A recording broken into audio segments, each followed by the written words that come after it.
amici appassionati di storia e strategia militare, qua sul canale Storia della Seconda Guerra Mondiale. In questo video vi propongo un'interessante analisi prodotta da un ex agente del servizio di intelligence estero francese DGSE, in cui parliamo del rischio di impiego di armi chimiche in Ucraina e ciò che potrebbe accadere se la Russia decidesse di impiegare armi chimiche. A questo riguardo voglio precisarvi che le armi chimiche sono considerate dispositivi di distruzione di massa al pari delle armi batteriologiche e delle armi nucleari. La comunità internazionale ha bandito queste armi in una convenzione firmata nel 1997. Ricordiamo che la Russia è uno dei firmatari. Inoltre la Russia ha anche affermato di aver distrutto integralmente il proprio arsenale chimico nel 2017. Una affermazione che non è stata presa per oro colato dagli altri stati, dato che sussistono ancora diversi dubbi.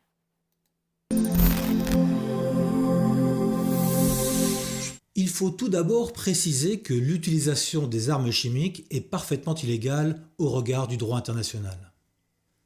Leur utilisation, mais aussi leur production et leur détention, sont interdites par la Convention internationale de 1997. La Russie est d'ailleurs signataire de cette convention comme 180 autres pays. Moscou a affirmé avoir achevé de détruire l'ensemble de son arsenal chimique en 2017, mais il existe un doute sur la réalité de cette affirmation. Il est en effet possible que la Russie ait conservé une partie de ses précédents stocks. Ensuite, et c'est pour moi une certitude, moralement, la Russie n'est pas contre l'utilisation opérationnelle de l'arme chimique, même si c'est de manière limitée et ponctuelle. Allora, facciamo alcune precisazioni riguardo all'impiego che potrebbe avere la Russia di queste armi chimiche.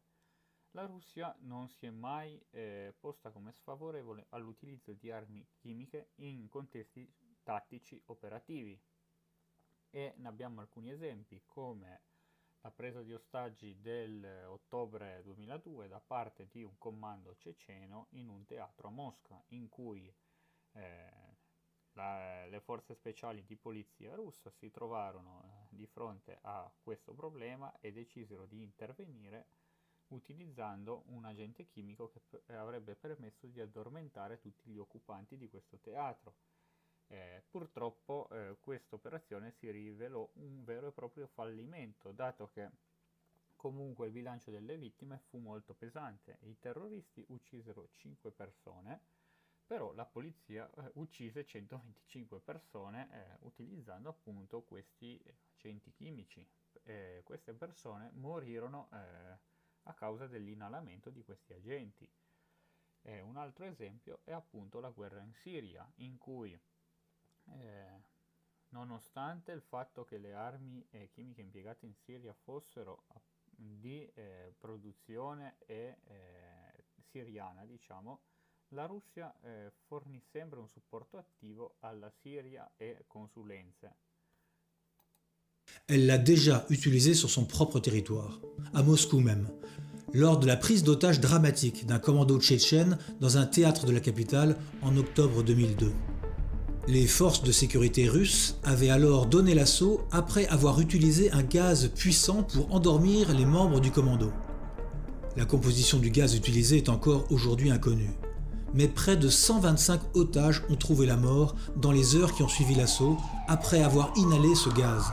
Seuls 5 ont été exécutés par balle par les preneurs d'otages. Deuxième preuve de cette propension des Russes à utiliser cette arme immonde et dangereuse, la guerre en Syrie. Le régime syrien de Bachar el-Assad, allié de Moscou, a utilisé cette arme contre sa population entre 2013 et 2014, causant la mort d'au moins 1700 personnes. E qua ricordiamo appunto che il regime di al-Assad durante il 2013 e 2014 utilizzò agenti chimici contro la propria popolazione col supporto tecnico dei russi, i quali non si sdegnarono mai di avere un alleato che faceva utilizzo di queste armi bandite sul piano internazionale, anzi la Russia supportò sempre la Siria, come vedremo in seguito. Cela a été prouvé d'ailleurs par les principaux services de renseignement occidentaux. Les armes chimiques utilisées alors n'étaient vraisemblablement pas russes. Le régime syrien possède son propre programme chimique avec ses experts maison. Mais ces derniers coopèrent régulièrement avec leurs homologues russes. E qua ci ricorda ancora una volta che la Siria possiede la propria linea di produzione e stoccaggio di armi chimiche, quindi non vennero probabilmente usate armi chimiche russe. Però la Russia si concentrò sempre a fornire un supporto tecnico e strategico ai siriani. Lorsque l'OIAC, l'Organisation pour l'interdiction des armes chimiques, cherchait à accumuler les preuves de la responsabilité du régime syrien, il est troublant de constater que les échanges entre Moscou et Damas étaient quasi quotidiens. Quando l'OIAC, un'organizzazione internazionale che aveva appunto il compito di provare l'implicazione del governo siriano nell'utilizzo di agenti chimici, si imbatté in vari scambi di informazione, carteggi, scambi di messaggi tra tecnici russi, tra i russi e i siriani, i quali fornivano del supporto attivo ai siriani su come eludere la comunità internazionale riguardo all'utilizzo di agenti chimici, come dissimularli e come usarli in ambiente tattico, ad esempio. Vi ricordo che l'utilizzo di agenti chimici in Siria è stato provato oggettivamente grazie a lavori di intelligence anche francesi, come vedremo in questo video. Lors de ces rencontres bilatérales, Moscou conseillait son allié pour qu'il adopte la meilleure attitude possible pour duper la communauté internationale et l'aider à dissimuler les preuves de l'utilisation de munitions chimiques. No objections? It is so decided. Visiblement, le fait que son allié utilise l'arme chimique ne gênait aucunement les Russes, tant que cela permettait au régime de se maintenir en place, coûte que coûte. Ces deux exemples concrets disent une chose. La Russie peut effectivement être tentée d'utiliser cette arme illégale si elle est en difficulté et si elle a certitude que cette utilisation peut lui apporter un avantage tel. Quindi, come abbiamo visto, la Russia potrebbe quindi non avere tanti freni nell'utilizzare armi chimiche se si trovasse comunque in difficoltà e se l'utilizzo di queste armi potrebbero essere comunque risolutive in un teatro tattico, diciamo. Tactique significatif. Maintenant, si Moscou décide de franchir le pas, encore faudra-t-il être en mesure de le prouver. Et sur ce point, je peux vous l'affirmer, la DGSE a développé une expertise solide et autonome dans ce domaine. Lors de la guerre civile syrienne, le service avait ainsi mis en place des filières logistiques très réactives pour prélever sur place les échantillons sur les restes de munitions utilisées sur le front.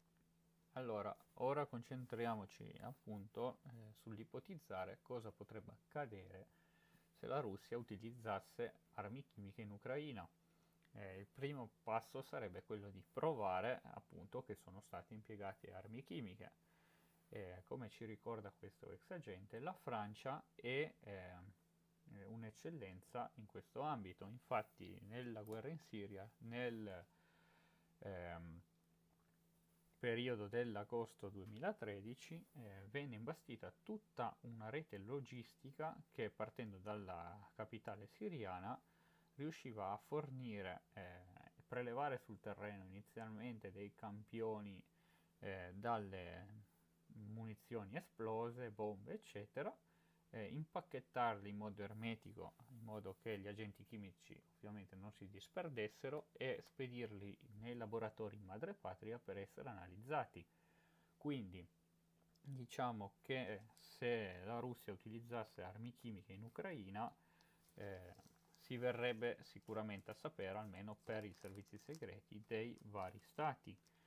E inoltre in Ucraina la rete logistica potrebbe essere ancora ulteriormente facilitata, dato che avendo gli ucraini come alleati, essi potrebbero andare sul terreno in cui si trovano a combattere e fornire direttamente da lì i campioni, senza inviare ulteriori agenti al fronte. Front. Puis les conditionner de manière à ce que les traces chimiques ne disparaissent pas lors du voyage pour enfin acheminer les produits jusqu'en France dans des laboratoires spécialisés. Donc c'est une certitude. Si Moscou utilise le chimique, la France, comme ses principaux alliés, auront les moyens de le savoir. Les services pourront de plus s'appuyer sur les Ukrainiens, qui faciliteront toute la logistique nécessaire pour rapatrier les différents échantillons. Avant de prendre toute décision quant à la réaction à avoir vis-à-vis de Moscou, il faudra néanmoins s'assurer que l'Ukraine n'a pas elle-même orchestré une attaque chimique sur ses propres citoyens pour forcer la communauté internationale à s'engager encore plus dans la guerre. E dopo aver appunto provato che siano state impiegate armi chimiche nel teatro bellico ucraino, bisognerà accertarsi che non siano stati gli stessi ucraini ad impiegare armi chimiche in modo da provocare un maggior supporto da parte dei suoi alleati. È una cosa cinica da pensare, però di fronte a delle scelte comunque molto importanti strategicamente e diplomaticamente sullo scacchiere internazionale, bisogna valutare tutte le possibili opzioni e quindi avere poi le prove effettive che gli ucraini non siano stati implicati in questi attacchi, diciamo, come appunto avvenne in certi casi, non con armi chimiche, ma nella guerra in Jugoslavia.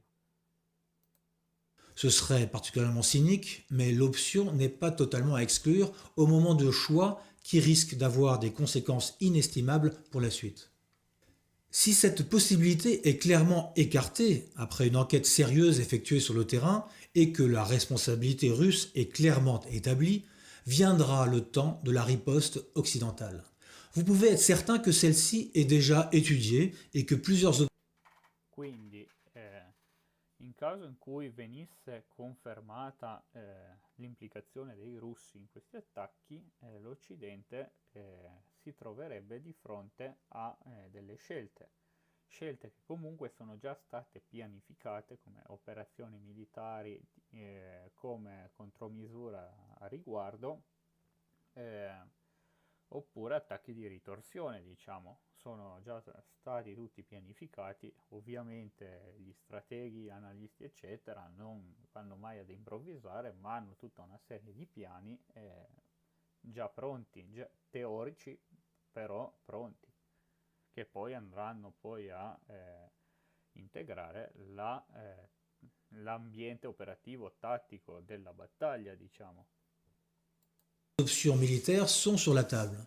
Il serait dangereux de ne rien faire et de se coucher face à un tel débordement de la part des autorités russes. Mais il Ricordiamo che sarebbe un grave problema comunque non reagire di fronte all'utilizzo di agenti chimici da parte dei russi, però sarebbe al contempo rischioso applicare operazioni militari di ritorsione, ad esempio. Secondo questo ex agente, incrementare le sanzioni economiche non sarebbe appunto sufficiente di fronte a un tale atto. Quindi ora non voglio ricevere i soliti commenti da parte dei Putin fanboy e altri decelebrati che mi dicono filo putiniano, eccetera. Però ricordiamo che oggettivamente le due scelte sono particolarmente rischiose, quindi bisognerà valutare attentamente come agire. Il problema di tutto ciò, dal mio punto di vista, è che i politici hanno l'ultima parola in merito, come vedremo, come sappiamo da ciò che avvenne appunto riguardo alla Siria, in cui America, Inghilterra e Francia delinearono una zona rossa da non oltrepassare, cioè gli attacchi chimici, come strategia di dissuasione, ma quando gli siriani utilizzarono le armi chimiche, la Francia aveva già approntata la portaerei Charles de Gaulle con l'aviazione militare a bordo pronta ad intervenire sul teatro bellico, però gli inglesi si ritirarono all'ultimo momento di fronte a un voto sfavorevole del Parlamento.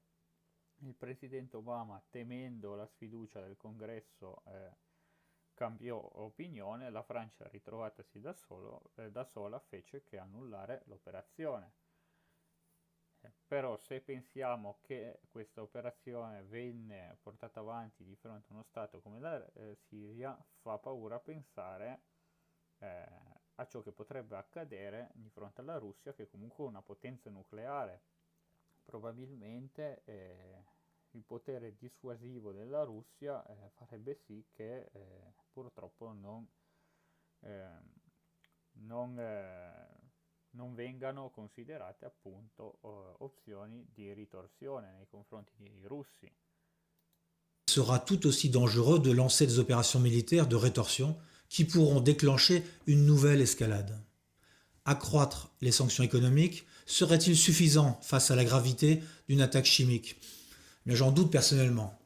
Mais cette question devra être tranchée par nos politiques dans un exercice de prise de décision qui donnera très certainement des sueurs froides aux principaux intéressés. Je ne résiste pas à vous rappeler l'épisode précédent en Syrie, où les services occidentaux avaient acquis la certitude d'une utilisation des armes chimiques par le régime de Bachar el-Assad en août 2013 dans différents quartiers près de Damas, 1400 victimes, dont 426 enfants. À cette époque, une coalition regroupant Washington, Londres et Paris avait défini une ligne rouge en cas d'attaque chimique. Son franchissement était censé déclencher une riposte militaire immédiate. Mais cette ligne rouge fut avant tout dissuasive. Et la dissuasion n'a pas fonctionné. Alors face à l'attaque, la France était prête à frapper, le président Hollande avait donné des ordres en ce sens et les avions Rafale du porte-avions Charles de Gaulle se tenaient prêts à fondre sur nos objectifs. Mais au dernier moment, le Parlement britannique refuse de voter les frappes et le président Barack Obama, craignant de se mettre le Congrès à dos, fait lui aussi marche arrière. La France se retrouve seule et l'opération est définitivement annulée. C'est aussi ce qui peut arriver en Ukraine, car face à la coalition occidentale se trouve une puissance dotée de l'arme nucléaire, ce qui peut faire légitimement réfléchir. Eh bien voilà ce que je tenais à vous dire sur la question, en espérant que cela puisse vous être utile. Detto questo, ho detto tutto, cari amici appassionati. Vi metterò il link in descrizione, vi auguro buona giornata e alla prossima nel video della serie in cui parleremo delle origini di Hitler per sfatare alcuni miti che sono ritornati a martellarci in questo periodo grazie a Lavrov. Detto questo, alla prossima vi metto il link al video in descrizione, dateci un'occhiata, fatemi sapere ciò che ne pensate e alla prossima, ciao!